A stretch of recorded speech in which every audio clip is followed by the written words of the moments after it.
Ben Riggs presents Reading D&D Aloud.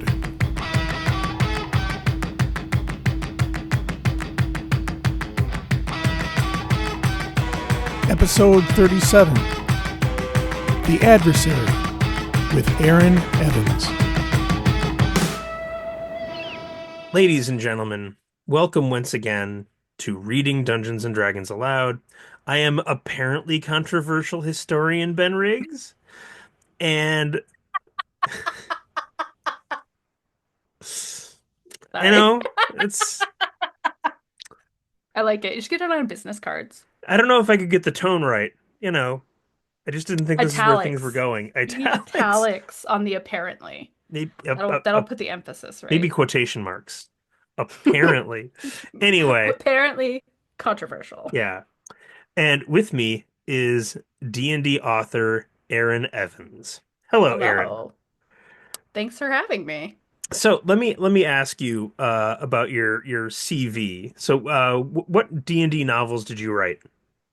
So I wrote The Godcatcher, which is a standalone book in Ed Greenwood Presents Waterdeep. Then I went on to write the six-book series called The Brimstone Angels Saga. I had one short story out there too, but Brimstone Angels Saga is the series I'm best known for in the D&D universe. And you mentioned you were playing D&D yesterday. What character and race species, I forget what they're calling it now. What class and race are you now? So I also am one of the performers on an actual play channel called Dungeons Scrawlers. We are all fantasy authors playing D&D. Several of us have written for D&D as fiction. So in the game we played a one shot for our sort of holiday, our midwinter celebration, and I actually was playing two characters, which is kind of complicated. I play my long-running character, Cecilia Dovoskaya, who is a half-elf from Rashomon, who started out presenting herself as a witch of Rashomon, a masked witch of Rashomon. Have you been to Rashomon? You haven't, so you can't possibly prove that she's not a witch. She's a warlock. So, just real high charisma, archfey warlock. And then I ran a game that was sort of a spin-off called Fearful Symmetry, where I took some of those characters and I yanked them into a demi-plane that was populated by um, basically doubles that are formed by the greatest lie you tell about yourself. So they had to find their own doubles, which was delightful. But their guide in this was Cecilia's double, because Cecilia, as I said, is from Rashomon. So she grew up amongst the Brahmyani, the masked wizards. She was pretending to be a boy because of complicated reasons. So that's her lie, Ilya. So her sort of weird twin, who ended up leaving the plane and is just this random goofy voice I do. So I was playing both of them. Is that not the best kind of like when someone says tell me about your character or let me tell you about my character and it's never a short thing. Never. You At know, least not these days. I mean, these are the games we use to make sense of our lives, and Yes. uh, I am sorely tempted to ask about the Christmas or holiday theme of your episode because I think the best game I've run in the past 2 or 3 years was a Yulemas episode from Hmm. the a One Ring campaign I ran last year, Yeah. where they went into a haunted house. In real life, it was December. And I'm like, I have to tell a ghost story, of course, in this haunted house. And it has to be a Yes. holiday ghost story. And like a dwarf fell in love with a human. And oh, it was great. If I was going to Sounds write like anything up, fun. thank you. If I was going to write anything I ran up to be a published adventure in the past 2 years, it would be Yeah. that. But Nice. now that's neither here nor there. So you have kindly brought forth a few pages from one of your novels. Before we read it aloud, is there anything we should know? Should we launch into it like with cold? What do you think? Yeah, I'll give you a quick rundown because this is actually from the third book in the Brimstone Angel Saga. It's also the third book in the crossover series, The Sundering, which was sort of meant to bring the World of Forgotten Realms from fourth edition into fifth edition. And I argued hard for keeping my characters. And the scene is about the main character Farida and her twin sister Havilar, who are both tieflings.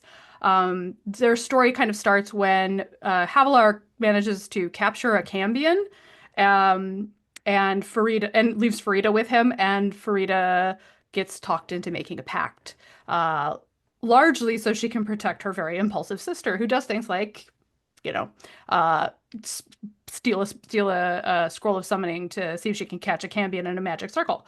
Um, so in the first book, they're cast out of their village with their father, their adoptive father. He's a dragonborn, and they make their way up to Neverwinter because that book was also a tie-in for Neverwinter Nights. They pick up Bryn, who is a runaway prince from Cormyr. In the second book, Bryn and Havilar sort of start a relationship. He reveals he's like third in line to the throne of Cormyr, and that's why he ran. And so here's the Adversary, and the Adversary is a kind of an interesting book because um, it's sort of where the whole series kind of shifts gears and becomes sort of bigger and more intense in a lot of ways, because this is the first hardcover. This is the first time it gets sort of beefy, but this is the very beginning of the book. There's kind of there's a bit of a prologue that we don't really need to get into, but this is sort of the calm before the storm. Okay. And my recollection is this is chapter one, right? Yes. Okay, cool, cool, cool. Then let me zoom in and begin. And uh-oh. So What's I'm wrong? going to try to say this and we'll see how it goes and you can yell at me. I'll quietly correct you. 27 Elysius. Oh, that one I don't know. I've never said Ooh. it out loud. And I'm going to just say it sounded Just nice, say so I'm going Elysius. to Say go it with firmly. People will think you've got it right. it. 27 Elysius, the year of the Dark Circle, 1478 DR, Prosker. Farida had been prepared for many things when Havilar asked to speak to her alone, just after they'd arrived in Prosker. Another appeal. Another appeal they take on a bounty on their own, without their absent foster father. An admission Havilar had been the one to start the tavern brawl that had chased them from the last way station. Devils in the night time, urging Havilar to make a pact. Zentarum. Cultists of the King of the Hells, out for revenge. There were so many possibilities, so many dangers to keep track of, that Farida had stopped guessing by the time they sat down at the inn.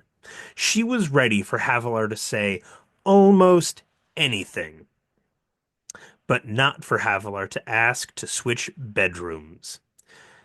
You see Bryn all day, Farida said, aware even as she did that sounded childish.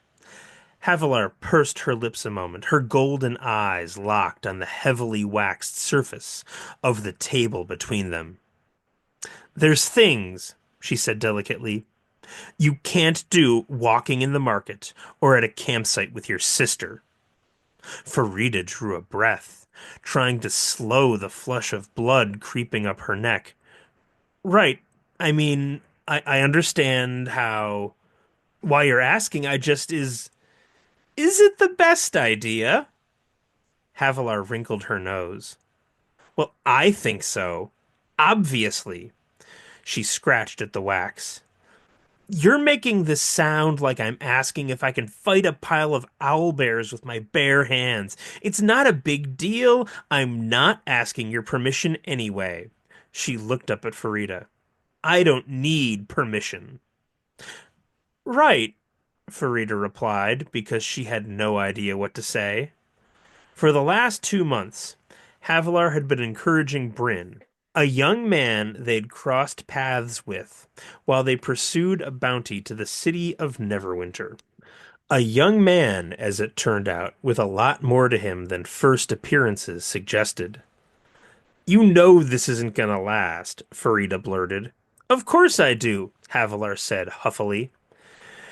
Because you seem like you're getting awfully attached, and once we get to Suzail and rescue Mehen, we can be attached in the meantime. And when it's over, she scraped more at the thick wax coating on the table. Anyway, it might not go all dire and pointed. You don't know. Bryn's in line to be the king of Cormyr, Farida said, dropping her voice. It doesn't matter how much you love him. No one is going to let a tiefling be queen. Oh, so Havilar wants to share the room with Bryn Hmm. in Yeah. euphemistically. Well, Yeah. okay, I have questions, but I'm gonna keep reading. You can absolutely stop when you feel like this is enough because I don't ever know how long it takes to read things. No, again, we read D&D aloud here, and I think All this right. is, this is interesting. This is a good start to a novel, man. Thank Um, you. no one is going to let a tiefling be queen. Too bad, Havilar said with a grin. I bet I'd look fantastic with a crown. I'm serious. If we get to Cormyr and he sees everything he's giving up, he doesn't want to be king, Havilar said. Or almost king, or almost king, or however you call it. So stop worrying about it until he does. Anyway, you're one to talk. What am I always telling you but to get away from Lorcan before he corrupts you or snatches your soul or gets you hurt? And what do you say? She shifted her voice, a mockery of her sister. It's fine. Nothing like that's happened. And Bryn isn't remotely interested in my soul. So her sister's taken up with a demon? Frida has a pact with the Cambion. Oh, Frida is 17 when she makes the pact, and there's other reasons, but he's also smoking hot. So, amazing. I love it. Farida pointedly did not look across the room to where Lorcan, looking like nothing but a striking human man, lounged at another table, watching, waiting for Farida to finish. The lines of the protective spell linking the two of them tugged on the nerves along her right side.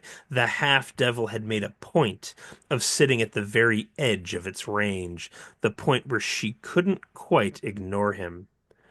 We're not talking about Lorcan, Farida said, but it brings up a good point.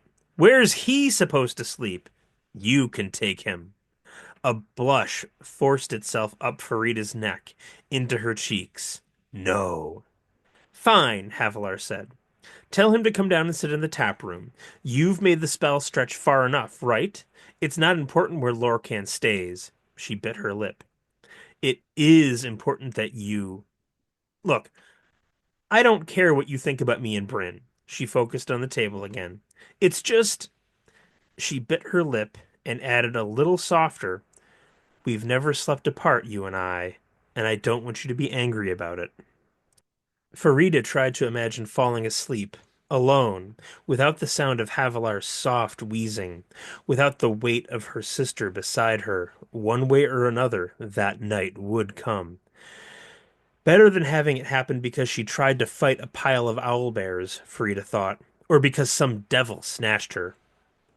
It's all right, she said finally. Promise? Yes. But you promise you'll be careful. And promise you're not going to tell me about it. Havilar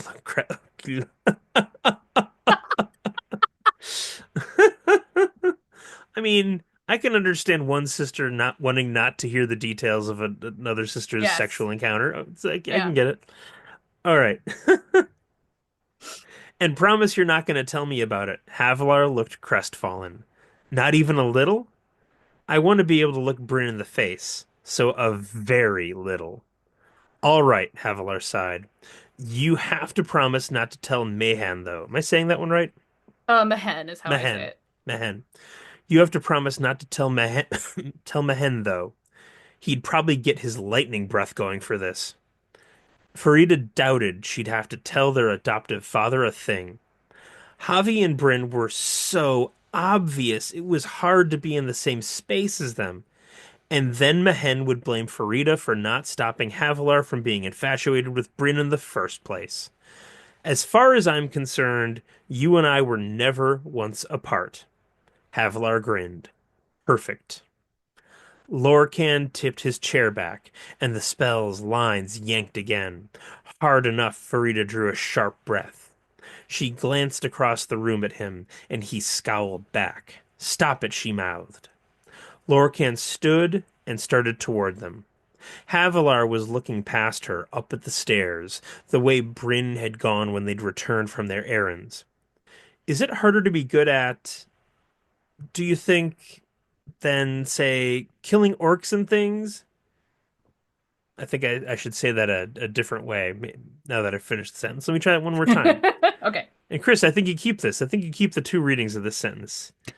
Um, is it harder to be good at, do you think, than say killing orcs and things? Is that a better reading of that line, Aaron? I think so. Okay. There's something about Avalar that's she's very like straightforward. So she might be like, is it harder to be good at than you think? Do you think say killing orcs and things? Like she's nervous, Yeah. but she's also like And the it not there is a afraid to for say it. it's a forbidden word in the D&D canon, I take it.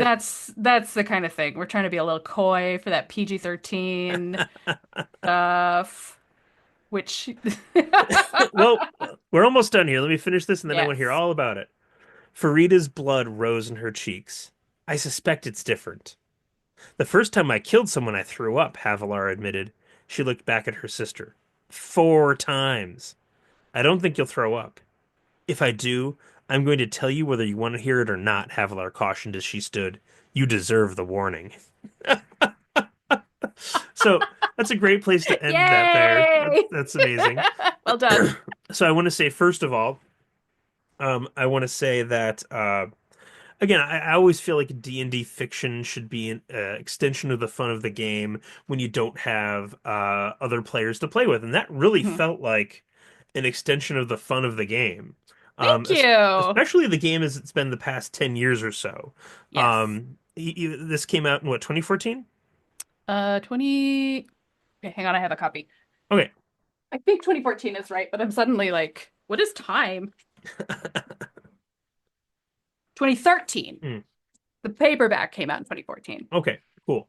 So like, this predates kind of Critical Role in that whole Yeah. feel of game, and this is a real anticipation of it and an understanding of what that witty banter joy that we've gotten in D&D. But so this is a scene in a D&D book about characters talking about sex. What was that like taking that into Wizards of the Coast? So I mentioned when I suggested this to read, that when I first wrote this, my editor was Nina Hess, who I loved working with. She was great. She was on maternity leave at kind of the beginning of this process. Um, I believe that that was what it was. And I had to turn in my first couple chapters for using for like sample chapters and things, right? To tease the book. And so this was read by the other editor working on it and the story manager. And the other editor and I had occasionally butted heads over what he thought I ought to be writing, but he wasn't my editor as far as I was concerned. And You he don't want to marked tell us who it this. was? No, I will be polite and I will leave names out Okay. because it's not about that. It's sort of about because it was a general mindset at the same time, right? And so it's sort of emblematic of stuff that was, I think, being shed at that time, but it was sort of there was definitely still those roots of it. Well, I would say what the concern was. He said this isn't D&D. You should cut this. You should start later because this isn't D&D and you're gonna put the boys off, basically. And I think I left a snarky note like, if you want me to say the difficulty check was low, I will. But to me, this is really important because what this book is fundamentally about is how Farida and Havilar's relationship changes.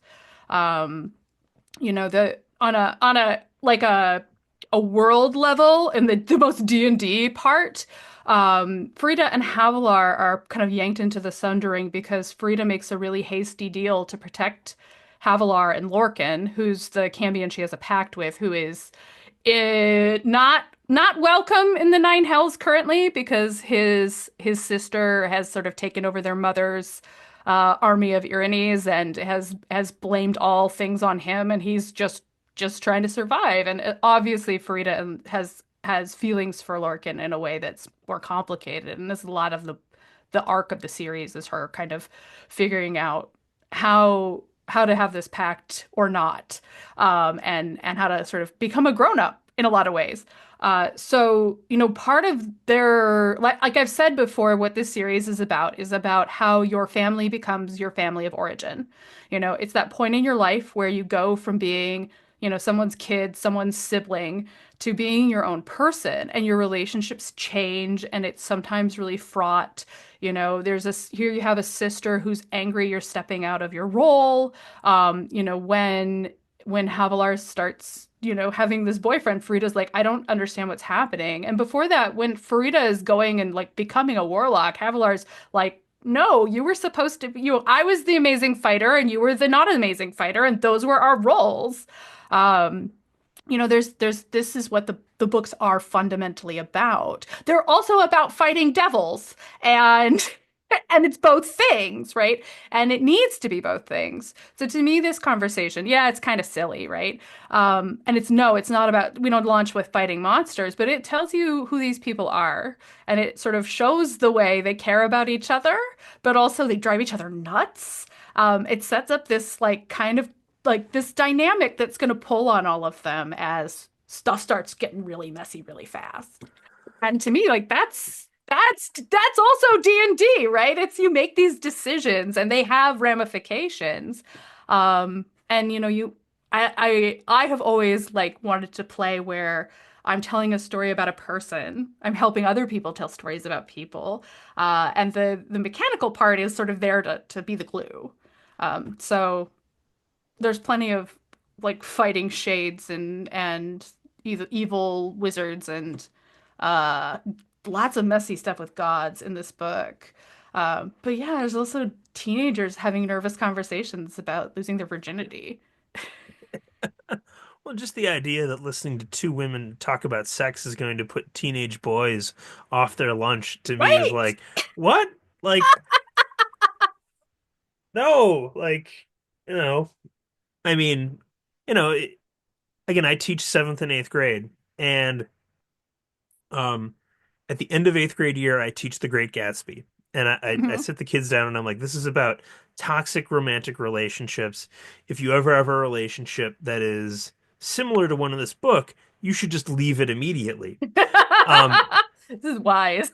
yeah, You're setting them up for success. but they, these outgoing eighth graders look at The Great Gatsby as though it's a book of great wisdom because they're like, we are totally romantically inexperienced Hmm. and we are beginning to be interested in romance. So any Yeah. information that we can acquire in this way would be really useful to us. So again, just the idea, like, so much about D&D and D&D literature is about growing up, and it oftentimes is aimed at that kind of 14 to 17-year-old Yeah. audience. So again, the idea that it's not D&D and you're going to put the boys off their lunch just is so weird to me. It's interesting because I think at the time when I started writing, there was a lot of kind of concern about that, that original audience kind of thing, right? Where this is for, you know, teenage boys fundamentally, and they need to sort of be catered to. And I've said it elsewhere. When I first started, one of the things we weren't supposed to include was gay men. Like lesbians were okay, bi women were fine, right? For obviously.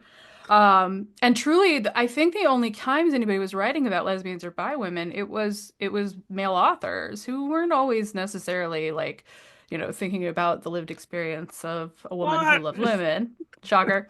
But gay men were out. And I had but I when I started thinking of this book, like Mahan is gay. Her dad is a gay dragonborn fighter. And I was like, oh, but I'm not supposed to do that. But I want to do it. And so I had concocted this plan where I would just kind of hint at it until it was really obvious. And then if they ever came and said anything to me, I would be like, but it's been there all along. You guys didn't say anything. But fortunately, when we got to this point, there was a policy shift where they're like, no, no more rules about this stuff. You need to make sure we see, you know, all kinds of people. Like there's no barriers for this, which I was really grateful for. So man gets to come out very much in this book. There's no Well, coyness anymore. this is really interesting to me because in many ways, this is a microcosm of uh, the kerfuffle going on about D&D in 2025, Hmm. 2024, which is that the game is so successful and so wonderful and so good that it is incredibly popular outside of its original demographic. Yeah. Um, and the people, middle-aged Midwestern males and people older than that, you know, struggling to adjust to the new crowd coming in. Hmm. And also, you might as well make the game welcoming to everyone, as welcoming as you Yeah. can, as I see it.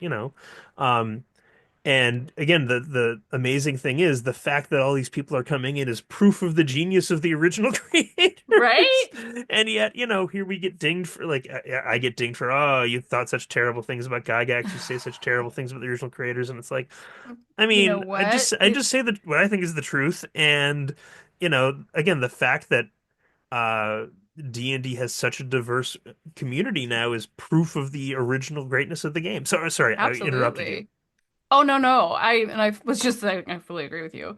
I think it's really telling. So I wrote 7 novels for D&D, and before that I was an editor for WotC for 4 years, for their fiction line. And when I was hired, I think I posted on Facebook. And I swear to God, all of these guys I went to high school with came out of the woodwork. And they're like, "Oh my God, I love D&D and I have all these Forgotten Realms novels that I still have under my bed and that's such a cool job." And I'm sitting here going, "Where were you?" I was like sitting in your math class drawing pictures of dragons. It never occurred to you to say, "Hey, yo, I know what you'd like." Because I didn't play D&D until I was 23, right? Like no one, I didn't know people really still did it. I knew of it as like a vague thing from the 80s. I'm just like a little young for that. I was like, "Oh, that was, that's kind of over." But here was like, "Oh no, I was surrounded by people who were really into it, but they just did not think it was for me." Despite the fact that in all these other ways. Now, on the other side, I'm a little glad that I had the experience of going through college without another distraction because there's a very good chance I would not have finished. But at the same time, I was just like, why was this not something anybody told me about? So My yeah, high, go ahead, sorry. no, that was it. I was just I was just adding a little verbal, and then I'm done. See, gaming ran through the theater crowd at my high school. So Hmm. it was pretty 50-50 male female. And like inviting a girl you like to your game was definitely a like way to hit on her. Hey, Nice. we're gonna spend this time together, hours and hours each week. I can give you experience points. This is gonna be great. You know, it was a real thing. So, Smooth. you know, guys were missing out at using that tactic. So how did you end up an editor at WotC? Actually, so I moved out to Seattle with my now husband, who he is a software developer and I am a writer, so I just follow where he goes because Match made in heaven. I know I'm really grateful for lots of reasons. He's great, but also it's nice that his bliss is well rewarded by society, and he's basically treated like a wizard because it's so complicated. People are like, "Oh, you just need to do, here's some money, do your thing."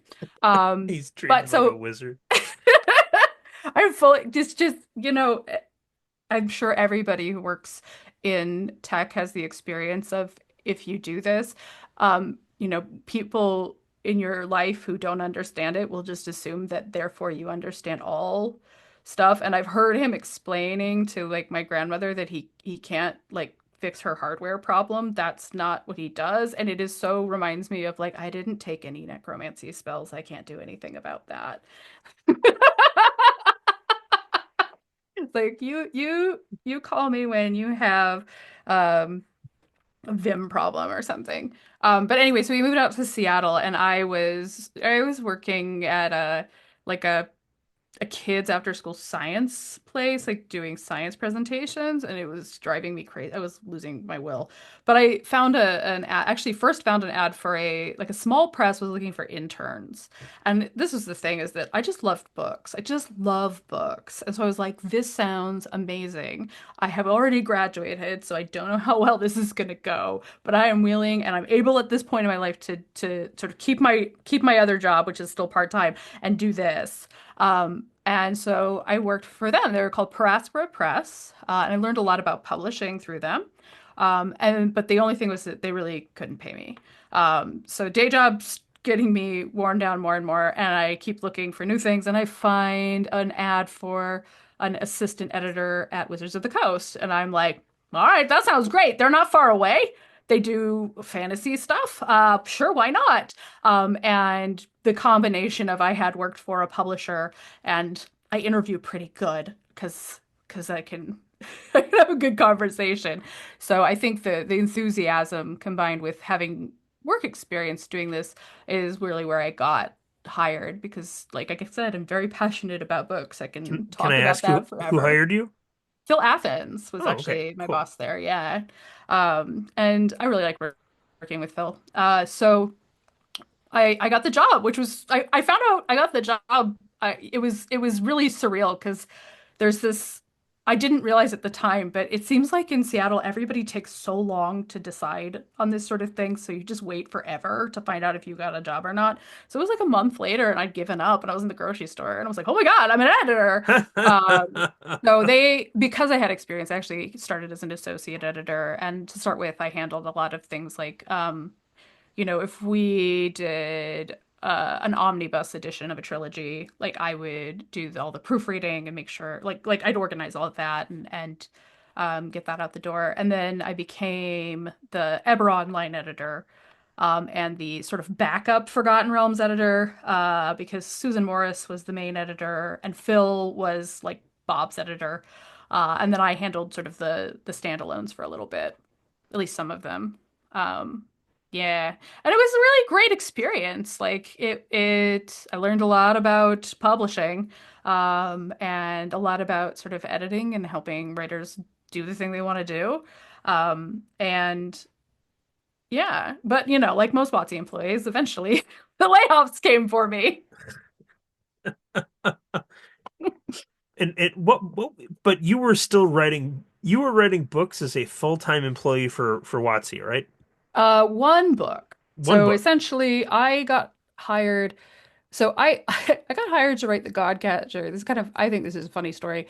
So we would do something called a limited call. So if you need three books for standalone, for our standalones were always in sets of four. Phil was felt very strongly it should be always four. And so we need four books for a standalone series. Well, if you ask four authors to pitch an idea and two of them stink, or one of them is like, no, I can't do it. Like you're gonna scramble. So we would try to go for like if you need four books, you're gonna ask for six or seven, and then you just tap the ones that are the best suited. And so And standalone here is it's a series where a different author writes every book. yes. Okay. So, things like one of the sets I edited was called The Wilds, right? So it was like James P. Davis's The Restless Shore, Jack Kokie's The Edge of Chaos, and they were all like linked by the fact that they were about a particular place in the Forgotten Realms, which was a like an unsettled area Yeah. in some fashion. Um, and that sort of exploration feel that's so important in a D&D game. So the series Ed Greenwood Presents Waterdeep was a set of standalones from newer authors, younger authors who which was sort of it was edited by Susan J. Morris, and then Ed Greenwood was heavily involved in it.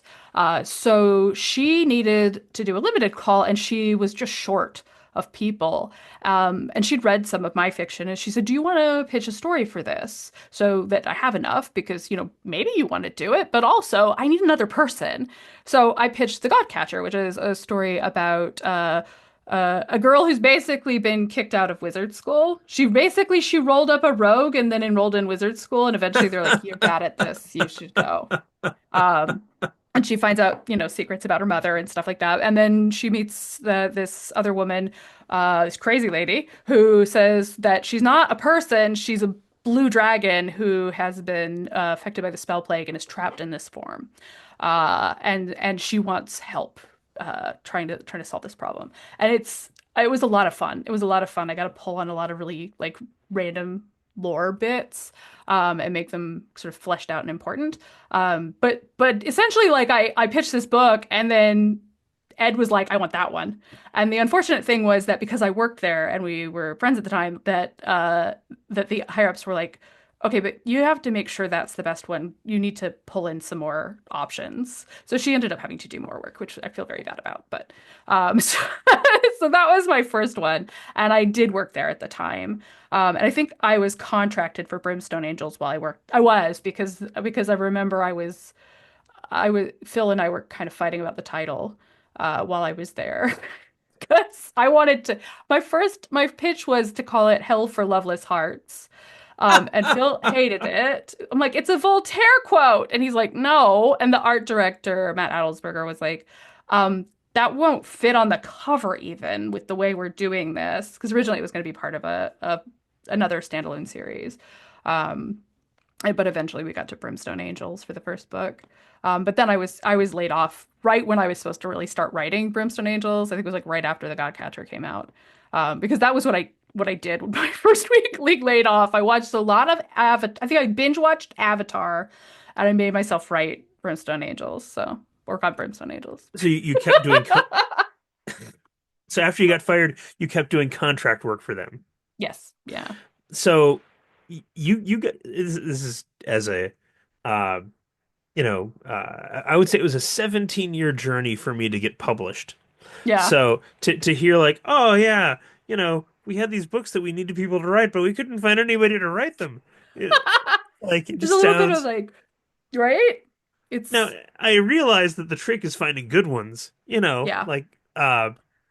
but uh, Yeah, there's like a when you are hiring people to tie in, there are like a couple of things you really want, and like being fast is really important, and being sort of able to finish it is the thing that's always the risk when you're hiring someone new. So fast and complete is one, and you also would like it to be good.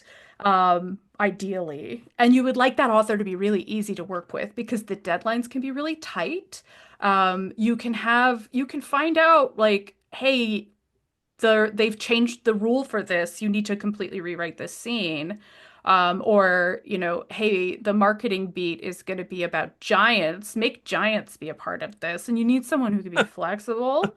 Um, and yeah, so it's like it's its own kind of skill set, and like we definitely had at points there were a couple of there's at least one author I know that they got who was already very experienced and then came in and it was just like it was very hard to work within the parameters because it's another thing is there's a lot of like immovable pillars and they were not made for novels, so some of them feel really dumb when you try to translate it because it wasn't about this. It was to be a cool thing for someone to interact with in a vacuum, essentially. We didn't like have to think about why does this make sense? what's a thing that was one of those odd pillars that didn't really work for novels?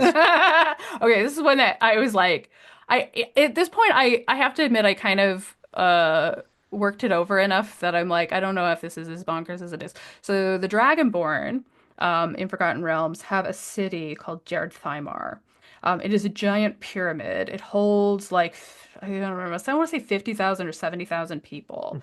And the the Dragonborn were transported to Toril, the plane of Forgotten Realms, in the Spell Plague. Like their part of their plane of beer smashed into Toril, landing in a convenient spot to take out the countries they didn't want to have anymore, and also to be centralized. So if you want to be a Dragonborn character, you can get to it.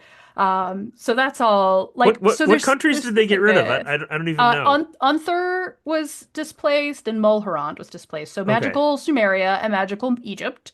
Okay. Um, they got sent to a beer or smashed. Fortunately, it wasn't clear in the fourth edition text what happened because then in fifth edition they brought him back, right? But yeah, so it's things like that, or like actually here's one that's um actually this is a better one because that one was sort of like they had to build this city when they're like all refugees and it's been in place and it's huge, and how did they even do this? Um, it doesn't matter that you want a cool pyramid city, right? Like you don't I need to worry about it. I was told that in fourth edition, Hmm. uh, the team was like, "Oh God, we can't handle the Forgotten Realms lore. We just need to do a reset. Like it's just too much." And that was what prompted them to be like, "It's all blowing up." I've Um, heard that. I don't know. I don't know, first of all, how fully accurate it is. I've heard people say that. I didn't ever hear anyone say that like to me, but they did make a big, I mean, to be honest, like if they hadn't done that, I wouldn't have a career. So I can't fault them too much. But at the same time, there is a little bit of and there's also this I have a better example, but on this topic, this is another thing with tie-in that's really tricky is that the people who really want to write the books are the ones who are big fans. But the big fans sometimes are the ones who want to make sure they name every like possible NPC you walk past and establish the color of the doorknob in every building and like put their mark on things, but also pull out every reference. And it's like at a point, you are not writing a novel anymore. You are recreating a source book, and they are different things, and they need to be different things. a thing I say Um, about autobiography or memoir is it's a mhm. mistake to write things the way they happened. You have to instead, Mm, filter it and be like, what's the best way to present this information in the yeah. text? And I feel like it's a similar instinct there. But please, I interrupted you like several times. Oh no, I'm very used to this is just how I talk to people, so it's not bothering me. I just have to make sure I keep track of my threads. So this is a thing that a thing that's a dumb thing that you have to make interesting. So in fourth edition, they wanted tieflings to be a core race, right? And so suddenly tieflings all have defined features because then we can make the minis and everybody will know it's a tiefling. They've all got horns, they've all got tails. They frequently have like red skin. In the beginning, the males had these like weird chin barbels that disappeared because nobody was into them. Um, and okay, so that's if you're just jumping into a game and you want to play a tiefling, sure, whatever, that's fine. But in a novel where you have, you know, 30 years of books where tieflings have meant something else, not addressing that is a little odd, even if you have this 100-year gap where it's like, okay, and now things are different. It bothered me. And so part of one of the lore things I did with the series was I made up this thing where another piece was that they made Asmodeus, the king of the hells, a god, right? And it was like, okay, these are huge changes. And I stitched them together and I made a someone in the past, Bryceus Kekistos, the original Brimstone Angel, assembled a coven of 13 warlocks and performed a ritual that basically basically made all the tieflings' blood Asmodeus's blood. So they are not just devils descended from devils, they are descended magically from Asmodeus. And this, it is absolutely hand wavy. It's like, oh, it's one of every kind of tiefling, and something happens, and it was horrible, and tons of people died in these sacrifices, and it doesn't matter because we're not going to be there to see it. But something happened, and now it's this, and it's because of this person who is Farida and Havilar's ancestress, right? And the reason that Frida becomes a warlock is because she's one of these descendants, and there are like pact master patrons that are collectors because I mean I think everybody's got nerds, and I think devil nerds, it makes sense to be like I have all these types of warlocks. So having a Toral 13 set is extremely prestigious amongst certain extremely nerdy devils, and this is why Lorcan pacts with her because she's a really rare. She's like the super rare. She's the shiny. So it's like she's a magic card. She's a magic card. Yeah, she's like a magic card. She's like a annoyingly uncorruptible magic card. So like that's the kind of thing like that decision for why it was made, sure, that makes sense. You want this thing to fit these features and be in the game this way. And when you look at D&D and say, okay, like you want to play this, here's how it works in Forgotten Realms, like you just look like this now. But in a novel where you need that sense of immersion and you need a feeling of continuity, it doesn't quite fit because it didn't address continuity, it didn't address immersion because those weren't the purpose. You bring your own immersion to the game, and the marketing stuff doesn't even care about that. Well, we've come full circle, which is wonderful. Let me ask, if you were going to recommend one of your D&D books to the audience and then one of your non-D&D books to the audience, Oh. which two might you choose? Well, I feel like you ought to start with Brimstone Angels, which is the first book of the series. You can't I did write the adversary so people could jump in on it because I knew some people would, but if you want the whole journey, and again, like if you are into Baldur's Gate 3 or if you're really into like Critical Role kind of storytelling where it's about people and their kind of messy relationships as much as it is about killing monsters, I think it's a great series for you. I've been told Fire in the Blood is the best one, but if you start there, it'll be so confusing. So you'll just have to work your way to it. As for non-D&D books, I'm currently writing a fantasy mystery series, an epic fantasy mystery series, called The Books of the Usurper. So that first book is Empire of Exiles, which is about a young man who's kind of a legal clerk, comes to the capital city to help facilitate the transfer of these artifacts. And then his best friend, while they're there, utters the cryptic phrase, those who sow he kills someone, says, those who sow deception must reap only death, and then cuts his own throat. And he's not the type to do it. And Quill is really adamant that that could not be right and finds allies amongst the magical archivists to help him figure out what the hell happened. It's very twisty. It's got memory altering poisons and polyamorous shadow people and octopus centaurs, and it's my kind of my love letter to world building in a way. Like if you ever wondered what happens if you take off the halter, if Erin doesn't have to work around those immovable pillars, it's kind of Empire of Exiles. Well, that's wonderful. I am going to say, listeners, if you are not a patron of this podcast yet, please hie thee forth to Patreon and become a patron.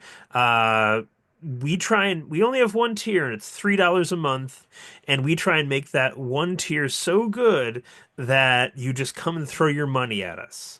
You can hear special seminars I give at conventions, me talking to Dr. Scott Bruner about the Dungeon Master's Guide, and I'm even reading aloud the sample chapter from my next book, tentatively titled "Total Party Kill: The Battle for the Soul of D&D." I like it. Thank you. We're hoping it sticks. So only $3, and you get all that.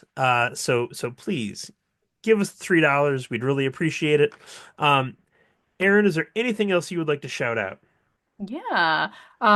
So you could also, after you've listened to all the episodes of this podcast, you can check out my podcast, Writing About Dragons and Shit. It's me, B. Dave Walters. That's a great, you guys, you writers, you really just bring it sometimes. The thing is, like, if I try to write a title, it's Hell for Loveless Hearts, and it's pretentious and no one likes it. And if I joke about it and I say, if you ask me, we're just going to call it something like Writing About Dragons and Shit, then suddenly it's the title of the podcast. We talk about writing, about fantasy writing mostly, often about D&D, and a lot about everything else. It's very light, it's very silly, but we have awesome guests. And yeah, come join us. It is remarkable to me how hard it is to come up with a good title. It's so hard. It's the worst. Especially like not to tangent too wildly, but especially when you've got an editor and a publisher in the mix. They have feelings. It's like, no, I worked so hard to find a thing I love, and now you're telling me something else. I don't like it. Well, Erin, it has been a delight. Thank you so much for coming on the show. I'd love to have you on some other time. We'll find something else to talk about. Wonderful. And stay warm. Thank you for having me.